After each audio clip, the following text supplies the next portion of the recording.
Friends, एक बार पुनः आपका स्वागत है। अंतर समीकरण से संबंधित पिछले वीडियो में हमने जाना कि अंतर समीकरणों का प्रयोग करते हुए किस प्रकार से काव्य मॉडल से संबंधित समस्याएं हल की जा सकती है। सामान्य रूप से क्या होता है कि किसी भी वस्तु की पूर्ति उस वस्तु की पिछले वर्ष की कीमत पर निर्भर करती है। सामान्य रूप से यदि किसी वस्तु की पिछले वर्ष कीमत अधिक रहती होती है तो उत्पादक उस वस्तु का उत्पादन ज्यादा करता है, तो इस वर्ष उसकी पूर्ति अधिक होती है। और इसी प्रकार से किसी वस्तु की मांग भी इस वर्ष की कीमत या पिछले वर्ष की कीमत पर डिपेंड कर सकती है। तो ऐसी स्थिति में कीमत निर्धारण गणितीय रूप से किस प्रकार से किया जाए, ये हमने काव्य मॉडल के माध्यम से बहुत ही विस्तार से समझा था।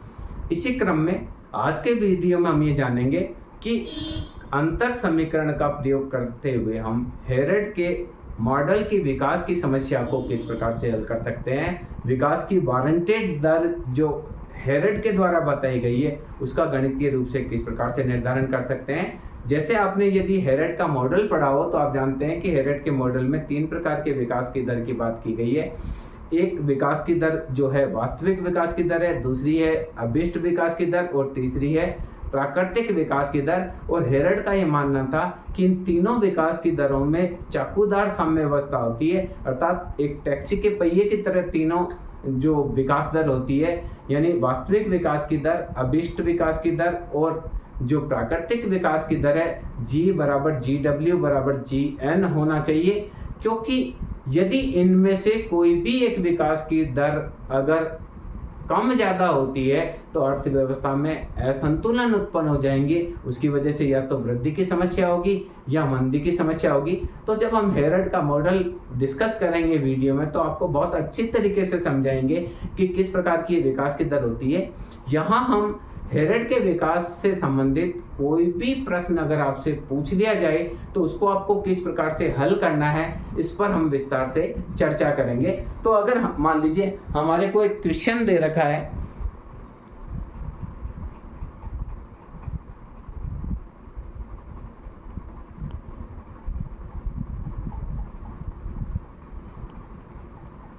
मान लीजिए हमारे को हेरेड के विकास से संबंधित कोई क्वेश्चन दे रखा है। मान लीजिए दे रखा है ST बराबर अल्फा YT और IT आपको दे रखा है beta YT minus YT minus 1। मान लीजिए क्वेश्चन दे रखा है और इसमें आपसे पूछा गया है कि हेरेड के विकास की दर ज्ञात कीजिए। तो पहली चीज क्या है, हेरेड मॉडल में विकास की दर YT क्या होगी। दूसरा पूछ लिया आपसे कि इच्छित विकास की दर GW क्या होगी। तीसरा पूछ लिया यदि पूंजी उत्पादन अनुपात 0.2 है और बीटा 3 दे रखा है तो ऐसी स्थिति में YT का मान क्या होगा, GW का मान क्या होगा। ऐसा कुछ क्वेश्चन मान लीजिए पूछ लिया गया। तो सबसे पहले इस मॉडल में आपको क्या करना है, ST बराबर आपको दे रखा है अल्फा YT और दूसरा दे रखा है IT बराबर बीटा YT माइनस 1। तो देखिए संतुलन में ST बराबर होगा IT, तो अल्फा YT बराबर होगा beta YT minus YT minus 1। तो अल्फा YT बराबर हो जाएगा beta YT minus beta YT minus 1। मैं इसको उधर ले जाता हूं तो बीटा YT माइनस 1 इधर लाया, प्लस का हो गया तो बीटा YT यहाँ पहले से ही था, यहाँ से अल्फा YT चला गया। तो इसको मैं इधर लिख रहा हूं तो beta YT minus alpha YT बराबर beta YT minus 1। YT common लिया तो आया बीटा माइनस अल्फा बराबर बीटा YT माइनस 1। तो YT बराबर आ गया beta upon beta minus alpha YT minus 1। ये देखिए प्रथम क्रम के समरूप अंतर समीकरण की तरह आ गया, जो कि हमने सबसे पहले सोल्व किया था कि प्रथम क्रम का यदि समरूप अंतर समीकरण है तो उसका सॉल्यूशन किस प्रकार से किया जाता है। तो ये हमने इसमें देख लिया कि प्रथम क्रम का समरूप अंतर समीकरण जो है वो आ गया। अब इसको देखिए, वाई टी बराबर है beta upon beta minus alpha Y T minus, अगर मैं t का मान 1 रखूं तो आएगा y1 बराबर beta upon beta minus alpha y0, ये एक समीकरण हो गया। t का मान मैं 2 रखूं तो आएगा y2 बराबर beta upon beta minus alpha, y2 में से गया y1। अब देखिए y1 का मान मैं यहां से रखूं तो आएगा beta upon beta minus alpha, और इसका मान आएगा beta upon beta minus alpha y0, तो ये आपका हो जाएगा beta upon beta minus alpha की पावर 2 y0, ये दूसरा समीकरण हो जाएगा। क्लियर। इसी प्रकार से यदि t बराबर 3 रख दिया जाए तो t इक्वल टू 3, तो y3 बराबर हो जाएगा beta upon beta minus alpha y2, और y2 का मान ये रखेंगे तो आएगा beta upon beta minus alpha, beta upon beta minus alpha की पावर 2 y0। तो यहां क्या हो जाएगा, तो देखिए क्या हो जाएगा, t बराबर 3 रखने पर y3 बराबर हो जाएगा beta upon beta minus alpha की पावर 3 y0, ये समीकरण थी। तो देखिए अगर t बराबर 1 रखा तो बीटा माइनस बीटा की पावर 1 y0 था, t बराबर 2 रखा तो beta upon beta minus alpha की पावर 2 y0 था, t बराबर 3 रखा तो beta upon beta minus alpha की पावर 3 y0 था। अगर मैं t बराबर 4 रखूं तो आएगा y4 बराबर beta upon beta minus alpha की पावर 4 y0, और इसी को मैं t का t रखता हूं तो yt बराबर आएगा beta upon beta minus alpha की पावर t y0। ये हेरेड के विकास का जो आएगा, ये हेरेड का जो विकास है उसका समीकरण आएगा yt बराबर beta upon beta minus alpha t y0। जैसा कि हम पहले भी प्रथम क्रम का समरूप अंतर समीकरण को सोल्व करते थे, इसमें नया कुछ नहीं किया है। जैसे हम प्रथम क्रम का समरूप अंतर समीकरण करते थे वो का वही हमने यहाँ किया है। तो हेरेड का विकास का जो पथ आया है वो आया yt बराबर beta upon beta minus alpha की पावर t y0। अब दूसरी जो चीज पूछी गई है वो पूछी गई विकास की वारंटेड दर, विल्लिंग ग्रोथ रेट, विकास की वारंटेड दर GW, इसको बताते हैं GW बराबर होती है y1 minus y0 upon y0, नाम इसमें 1 रखते हैं तो GW इसमें 1 रखेंगे तो beta upon beta minus alpha y0 y, ये समीकरण 1 से था, या t का मान यहाँ 1 रख दिया, माइनस y0 अपॉन y0, तो y0 कॉमन लिया तो आया beta upon beta minus alpha minus 1 बटे y0, y0 से y0 कट गया, इसको सोल्व करेंगे तो आएगा beta minus beta plus alpha upon beta minus alpha, इससे कट गया तो आया alpha upon beta minus alpha, तो GW आया alpha upon alpha minus beta. तो ये देखिए दो चीज हमने निकाल दी, विकास की वारंटेड दर निकाल दी जो आती है। वारंटेड दर निकालने के लिए क्या करेंगे, y1 में से y0 घटाएंगे डिवाइडेड बाय y0, और यहाँ t बराबर 1 मान रखेंगे तो आएगा ये y1, ये y0 हो पाई, फिर हमने y0 दोनों में से कॉमन ले लिया तो विकास की वारंटेड दर आ गई। तीसरी चीज इस सवाल में पूछी गई है वो पूछी गई है पूंजी उत्पादन अनुपात।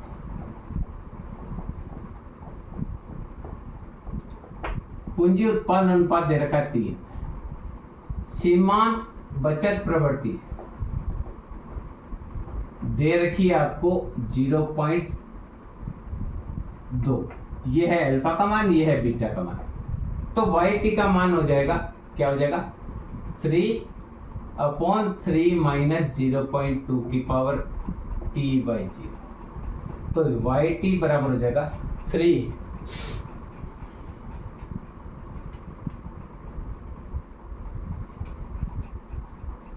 1.07 की पावर t/0। ये हेरेट के विकास का पथ होगा। कब? जब सीमांत पूंजी उत्पादन अनुपात 3 दे रखा है और सीमांत बचत प्रवृत्ति ये दे रखी है 2। अगर इस समय ये विकास की वारंटेड दर पूछे तो ये हो जाएगा GW बराबर होता है alpha upon beta minus alpha, sorry ये अपने गलत लिख दिया है, बीटा माइनस अल्फा, क्योंकि नीचे तो बीटा माइनस अल्फा ही था। अब देखिए तो ये आपका हो जाएगा 0.2 divided by 3 minus 0.2, that is 0.2 upon 2.8, तो आएगा 0.2 डिवाइडेड 2.8, ये आपका आएगा 0.0714 या 7.14%। 100 से गुना करेंगे तो आ जाएगा 4.17 वो आ जाएगा आपका 7.1% आ जाएगा। और जबकि पहला वाला जो अगर हम इसकी बात करें तो आएगा 1.07%। तो ये इस प्रकार से आप क्या कर सकते हैं, पहले तो विकास की दर निकाल सकते हैं, दूसरी वारंटेड विकास की दर निकाल सकते हैं। अगर आपसे ये पूछा जाए कि संतुलन पथ पर टिप्पणी करिए तो आप यह देखेंगे कि पूंजी उत्पादन अनुपात जो होता है वो सामान्य रूप से बीटा का मान हमेशा 1 से अधिक होता है, कभी भी ये नेगेटिव नहीं होता है। जितना हम पूंजी लगाते हैं उत्पादन कुछ ना कुछ होगा ही होगा, या तो वो जितना पूंजी लगा रहे हैं उससे ज्यादा होगा या कम होगा, पर शून्य कभी नहीं होगा। तो पूंजी उत्पादन अनुपात जो है बीटा का मान हमेशा 0 से अधिक होता है और बीटा का मान हम कह सकते हैं 1 से अधिक होता है। जबकि जितनी हमारी आय होती है पूरी की पूरी आय को हम बचा नहीं पाते हैं, आय का कुछ भाग हमारा खर्च हो जाता है। तो कोई व्यक्ति आय का 20% ही बचा पाता है, कोई 30% ही बचा पाता है, तो इसका मान हमेशा 0 से 1 के बीच में होता है। तो यह कारण है कि हमेशा बीटा का मान जो है वो ज्यादा होता है और सीमांत बचत प्रवृत्ति कम होती है। तो जो भी रिजल्ट आता है वो 1 से अधिक आता है। जो 1 से अधिक आता है तो ऐसी स्थिति में समय पथ जो होता है, वो जो हेरेट का विकास पथ है वो विस्फोटक वृद्धि से बढ़ता है। क्योंकि हमने जब इसको देखा था कि a इज ग्रेटर देन 1, जैसे a हमने माना था कि 3 है, तो 3 से 6, 3 से 9 होगा, 9 से 27 होगा, 27 से 81 होगा, 81 से 243 होगा, फिर 729 होगा। यानी लगातार क्या होगा, विस्फोटक दर से बढ़ेगा और एक्स अक्ष से दूर चला जाएगा। तो हम ये कहेंगे कि हेरेट के विकास जो मॉडल है उसमें जो वृद्धि दर है वो विस्फोटक वृद्धि दर को बताती है। यानी जो समय पथ है, समय के साथ साथ विकास की दर बढ़ती चली जाएगी। तो इस प्रकार से अगर कोई हेरेट के विकास से संबंधित कोई क्वेश्चन परीक्षा में आ जाता है तो आप उसको बहुत आसानी से कर सकते हैं हेरेट के विकास मॉडल के माध्यम से। अब देखिए, मान लीजिए आपको क्वेश्चन दे दिया कि IT बराबर दे रखा है 5YT माइनस YT माइनस 1 और ST बराबर दे दिया आपको 0.5YT। तो आपको एक तो YT निकालना है, एक GW निकालना है, 2 चीज पूछे।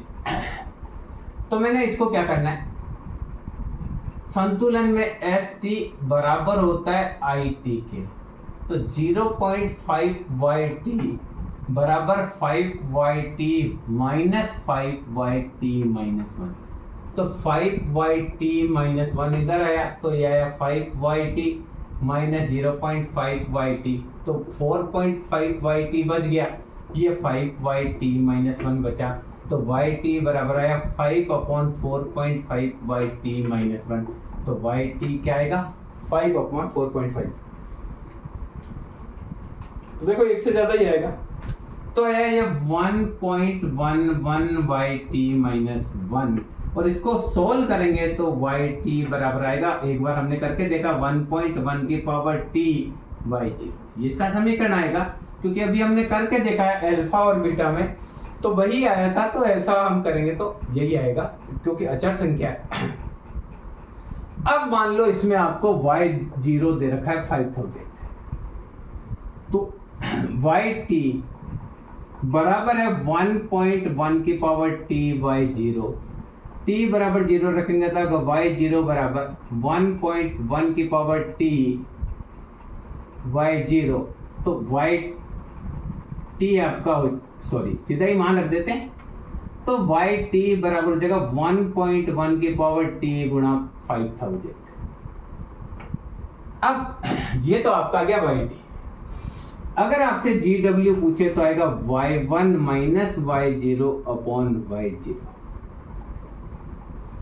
या अगर हम बात करें कि ग्रोथ रेट डायरेक्ट अगर हम निकालें, तो ग्रोथ रेट डायरेक्ट की बात करें तो yt बराबर होता है, पहले हमने किया था तो beta upon beta minus alpha y0। तो बीटा का मान कितना है, हम यहां देखें तो बीटा का मान दे रखा है 5 और एल्फा का मान देखें तो दे रखा है 0.5। तो यहां देखेंगे 5 अपॉन 5 माइनस 0.5 y0, जो वैसा निकाला वैसा का वैसा ही आएगा। तो yt बराबर आ गया 1.1 की पावर t y0। तो ये समय पर जो आएगा yt, अगर हम इसकी बात करें तो yt का मान आया 1.1 की पावर t। अगर इसमें ग्रोथ रेट की बात पूछी जाए तो GW बराबर होता है alpha upon beta minus alpha, भी निकाला था हमने। तो एल्फा का मान 0.5 upon 5 minus 0.5 that is 5 upon 4.5। तो 5 सॉरी ऊपर 0.5 तो आएगा 0.5 डिवाइडेड बाय 4.5 दैट इज 0.11 या 11.11%। क्लियर? इस प्रकार से निकाल सकते हैं। ये आपका जो था ये आता 1.15। तो इस प्रकार से हेरेट के विकास मॉडल अगर आपसे पूछा जाए तो कोई भी समस्या आपसे पूछी जाए तो उसमें हम निकाल सकते हैं। एक और क्वेश्चन लेते हैं। अगर आपको IT बराबर दे रखा है 4.5 YT माइनस YT माइनस 1 और ST बराबर दे रखा है 0.22 YT और Y0 आपको दे रखा है 10,000, तो आपसे दो चीज पूछिए, एक तो पूछिए YT क्या होगा, एक पूछिए GW क्या होगा। तो देखिए संतुलन में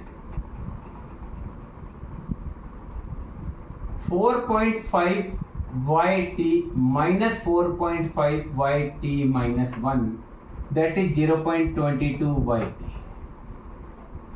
तो क्या हो जाएगा 4.5 YT माइनस 0.22 YT बराबर 4.5 YT माइनस 1। 4.5 से आप क्या 0.22 को घटा दीजिए, 4.5 माइनस 0.22 तो ये आपका आ गया 4.28। 4.28 YT बराबर 4.5 YT माइनस 1। तो YT बराबर हो गया 4.5 अपॉन 4.28 YT माइनस 1। तो YT बराबर हो गया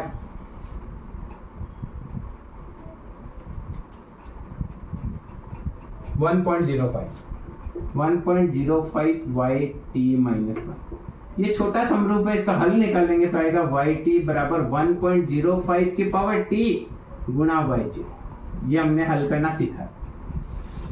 तो अगर आपको ग्रोथ रेट पूछे तो आएगा YT बराबर 1.05 की पावर T और Y0 का मान 10,000। ये विकास की दर। वारंटेड दर पूछे GW तो आता है alpha upon beta minus alpha. Alpha का मान है 0.22 अपॉन 4.5 माइनस 0.22। तो यहां क्या आएगा 0.22 डिवाइडेड बाय 4.28 दैट इज 0.0514 या 5.14%। तो विकास की अभिष्ट वृद्धि दर इससे क्या आएगी, वो आएगी 5.14% आएगी। तो इस प्रकार से अंतर समीकरण का प्रयोग करते हुए हम हेरेट के विकास की जो विकास दर है, विकास पथ है, उसकी गणना कर सकते हैं। सामान्य रूप से देखा सभी में ये ए का मान 1 से ज्यादा आता है। इस कारण से हम कहेंगे कि अगर आपको ये प्रश्न पूछ लिया जाए कि हेरेट के मॉडल में विकास जो समय पथ है वो क्या होगा, तो आप बोलेंगे समय पथ विस्फोटक होगा और एक्स अक्ष से दूर हटता चला जाएगा। तो मैं समझता हूँ इस वीडियो के माध्यम से आप समझ पाए होंगे कि हेरेट की विकास की दर जो है उसको किस प्रकार से निकाला जाता है, अभिष्ट वृद्धि दर को किस प्रकार से निकाला जाता है। धन्यवाद।